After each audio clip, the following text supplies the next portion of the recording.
प्रिय छात्रों, कक्षा 10 एनसीईआरटी मैथ्स का सॉल्यूशन में आपका स्वागत है। मेरा नाम है राज और मैं आपके अपने चैनल एनसीईआरटी मैथ्स पर बहुत बहुत स्वागत करता हूं। हम लोग कक्षा 10 एनसीईआरटी मैथ्स का सॉल्यूशन कर रहे थे, जिसमें हम लोग अध्याय 7 प्रश्नावली 7.1 के प्रश्न संख्या 1, 2, 3 और 4 तक का सॉल्यूशन कर लिए थे। आज हम लोग प्रश्न संख्या 5 का सॉल्यूशन करेंगे।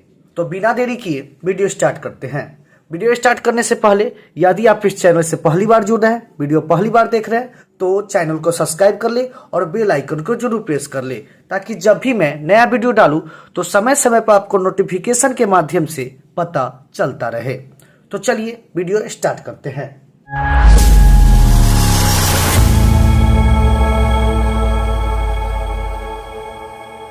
प्रश्न संख्या 5। आइए प्रश्न को पढ़ते हैं। प्रश्न आपके स्क्रीन पर दिख रहा होगा। किसी कक्षा में 4 मित्र बिंदुओं A, B, C और D पर बैठे हुए हैं। तो यह एक कक्षा है, इसमें 4 मित्र बैठे हुए हैं, A, B, C और D। क्लियर है? तो पहला मित्र A पर, दूसरा B, तीसरा C और चौथा D पर बैठा हुआ है।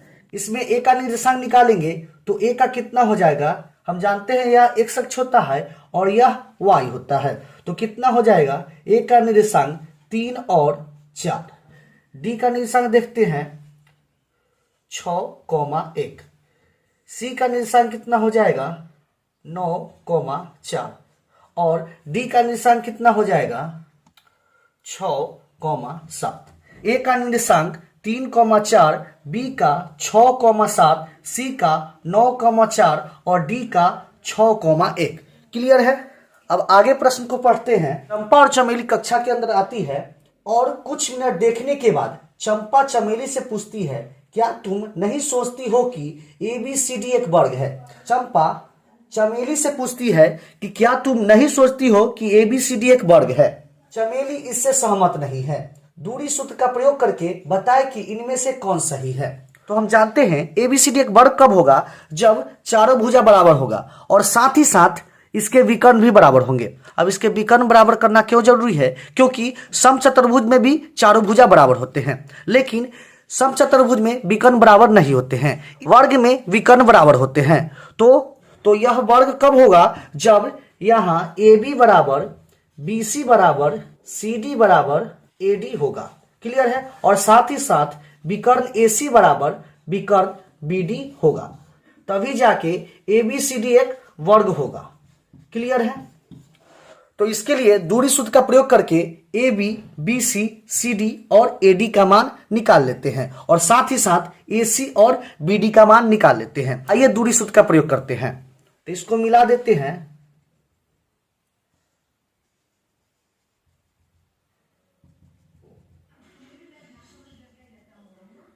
चलिए AB निकालते हैं। AB के लिए x1 कोण हो जाएगा x1 equal to 3, y1 4, x2 equal to 6 और y2 7। AB इक्वल टू हो जाएगा रूट अंडर दूरी सूत्र से x2 माइनस x1 का whole square plus y2 minus y1 का होल स्क्वायर। x2 कितना है? 6 माइनस 3 का होल स्क्वायर प्लस 7 माइनस 4 का होल स्क्वायर। कितना हो जाएगा? 6 में से 3 घटेगा, 3 का होल स्क्वायर प्लस 3 का होल स्क्वायर। 3 का स्क्वायर 9 प्लस 9 कितना आएगा? Root under 18। क्लियर है? AB निकाल लिए। अब BC के लिए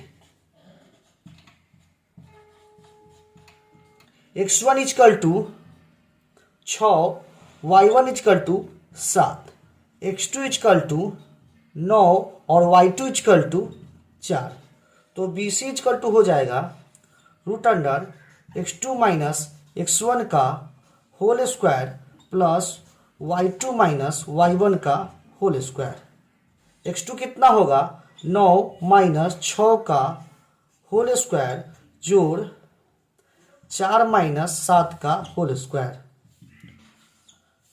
3 का स्क्वायर प्लस -3 का स्क्वायर, 9 + 9 = √18।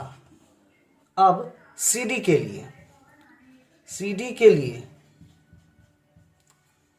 x1 = 9, y1 = 4, x2 = 6 और y2 = 1।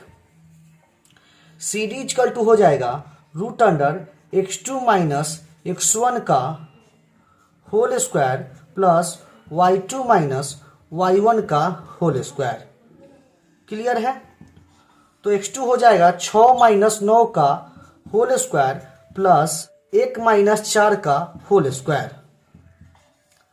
3 का होल स्क्वायर प्लस -3 का होल स्क्वायर, यहां भी -3 का होल स्क्वायर। तो -3 का होल स्क्वायर कीजिएगा 9 प्लस -3 का होल स्क्वायर 9, जोड़िएगा √18। AD के लिए AD निकालिए, DA निकालिए, दोनों एक ही बात है। x1 = हो जाएगा 6, y1 = हो जाएगा 1, x2 = हो जाएगा 3 और y2 = 4। AD = √x2 - x1 का whole square plus y2 - y1 का होल स्क्वायर। क्लियर है? x2 कितना है? 3 - 6 का होल स्क्वायर प्लस 4 - 1 का होल स्क्वायर, -3 का होल स्क्वायर प्लस 3 का होल स्क्वायर, 3 का स्क्वायर 9 प्लस 3 का स्क्वायर 9, कितना हो जाएगा? √18। क्लियर है? तो यहां पर AB, BC, CD और AD बराबर हो गए। अब हम विकर्ण AC और BD ज्ञात करते हैं। AC के लिए x1 = 3, y1 = 4, x2 = 9, y2 = 4। AC = हो जाएगा √x2 - x1 का whole square plus y2 - y1 का होल स्क्वायर, x2 9 - 3 का होल स्क्वायर प्लस 4 - 4 का होल स्क्वायर। तो कितना हो जाएगा? 6 का होल स्क्वायर प्लस 0 का होल स्क्वायर, 36 = 6। क्लियर है? अब यहां पर विकर्ण BD का मान ज्ञात करते हैं। BD के लिए x1 = 6, y1 = 7, x2 = 6, y2 = 1। Clear है? तो BD = हो जाएगा √x2 - x1 का whole square plus y2 - y1 का होल स्क्वायर। x2 कितना है? 6 - 6 का होल स्क्वायर प्लस 1 - 7 का होल स्क्वायर, तो कितना होगा? √36। 36 का वर्गमूल कितना होगा? 6। 0 का होल स्क्वायर 0 और 6 का होल स्क्वायर 36, 0 + 36 √36। 36 का वर्गमूल कितना हो जाएगा? 6। क्लियर है? तो यहां पर AB, BC, CD और AD का मान बराबर है। क्लियर है? साथ ही साथ विकर्ण AC और BD आपस में बराबर है, तो ABCD एक वर्ग होगा। क्लियर है? तो यह लिख लेते हैं, चूंकि यहां AB बराबर BC बराबर CD बराबर AD तथा विकर्ण AC बराबर विकर्ण BD। यहाँ AB बराबर BC बराबर CD बराबर AD तथा विकर्ण AC बराबर BD है। अतः ABCD एक वर्ग है। क्लियर है? यहाँ AB बराबर BC बराबर CD बराबर AD तथा विकर्ण AC बराबर BD है, अतः ABCD एक वर्ग है। क्लियर है? इस क्वेश्चन में एबीसीडी एक वर्ग है या नहीं जांच करना था, तो एबीसीडी एक वर्ग है। क्लियर है? तो यह क्वेश्चन यहाँ पे समाप्त होता है। उम्मीद करते हैं आपको यह क्वेश्चन समझ में आया होगा।